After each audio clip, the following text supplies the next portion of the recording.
ये क्या है? ऐसे मायावी माया चारों तरफ।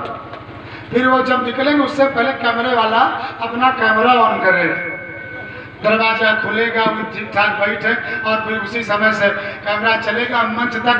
कैमरे वाला पीछे कदमों से चलेगा और माला लिए हाथ में, माला लिए हैं, झोली लिए हैं, भवकाल भरे हैं, यहाँ खड़ी है, जान पड़ा था सुखदेव की नानी है, चलिए हैं मंच की ओर, फिर कथा सुनिए। ये क्या है? ये कलयुग में कथाओं का ग्लैमर है, कथाओं का ग्लैमर है। हर गली में कुकुर मुत्ता की तरह एक वक्ता तैयार होता चला जाता है। जीवन में भक्ति का खूब बड़ी सी अग्नि के लिए चिता, बड़ी सी चिता बनाई गई। यह देव चिता के नाम से नहीं बनाई गई कि मैं फूंका है अपने लड़का का। बाप ने आदेश दिया जल्दी ले जाओ, लकड़ी तैयार है। आग लगाई दी गई और उसमें बैठ गई अपनी गोद में लेकर। प्रहलाद गोद में बैठे हैं, खिलाया पिलाया है और बुआ बुआ करत है, खुश है। हाँ हाँ काहे नहीं, हम तुम्हारा अच्छी वाली बुआ ही, तुमका बड़कवा कुर्ता ले देवे, तुमका बड़कवा घुनघुना ले देवे, तुम्हारे हाथ में कड़ा खरीदा देवे। ये इतना सब सुनाए के बहकाए के फुसलाए के गई बैठ गई जाए और उसके बाद आग सारा के दिन आग लग गई। आग प्रज्वलित होती है। बहुत कठोर स्वभाव है हिरण्यकश्यप का। अपने पुत्र को जलाने के लिए बहन को जिम्मेदारी दी है, लेकिन भगवान की कृपा तो देखो, जब आग खूब धू धू करके बढ़ती है तो पूरा वरदान व्यर्थ हो जाता है। भगवान स्वयं कहते हैं कोई मेरे वरदान का नाजायज फायदा ना उठावे। मैं वरदान देने के पहले कुछ भी बोलूं, लेकिन कोई मेरे वरदान का नाजायज फायदा उठाता है, मेरे भक्त को दुख देगा तो मैं अपना वरदान मिथ्या कर दूंगा। आज निश्चित हो गए।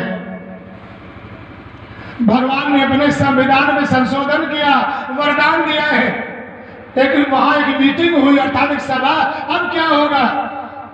भगवान ने कहा जो भी हो, अब यहां वरदान टूट जाए तो टूट जाए, लेकिन भक्त की सांस नहीं टूटनी चाहिए।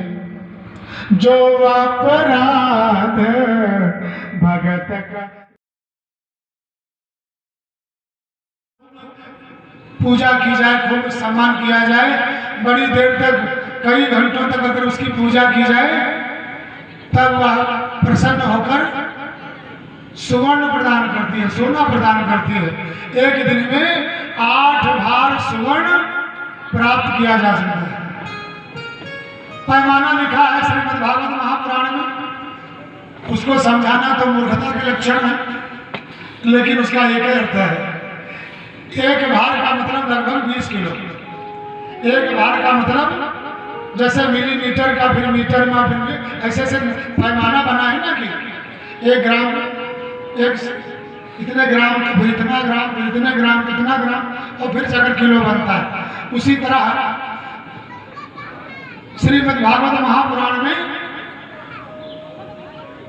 पैमाना के जो विधि विधान बनाया गया है वो घुंघुची से बनाया गया है।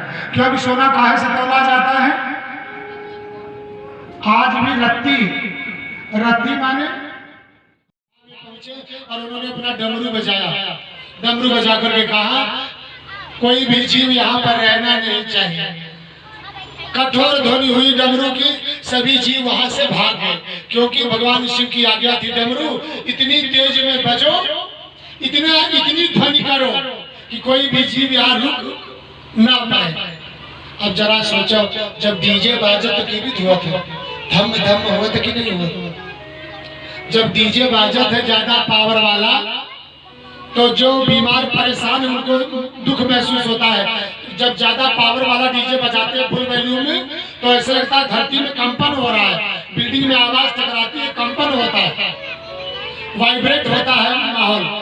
इसलिए जब डीजे बजने पर इतनी तेज आवाज होती है, वो तो भोले बाबा का डमरू है।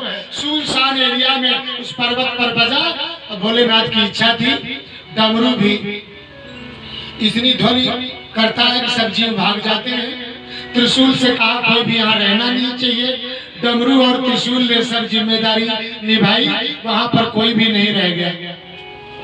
देवी पार्वती से भोलेनाथ ने कहा देवी बैठो और अब मैं तुम्हें अमर कथा सुनाने जा रहा। अमर कथा सुनाने जा रहा हूँ। और देवी पार्वती जी बढ़िया सुखासन पलथी मारकर बैठ गई और बोले बाबा अमर कथा सुनाने लगे। वहां पर दूर दूर तक कोई भी जीव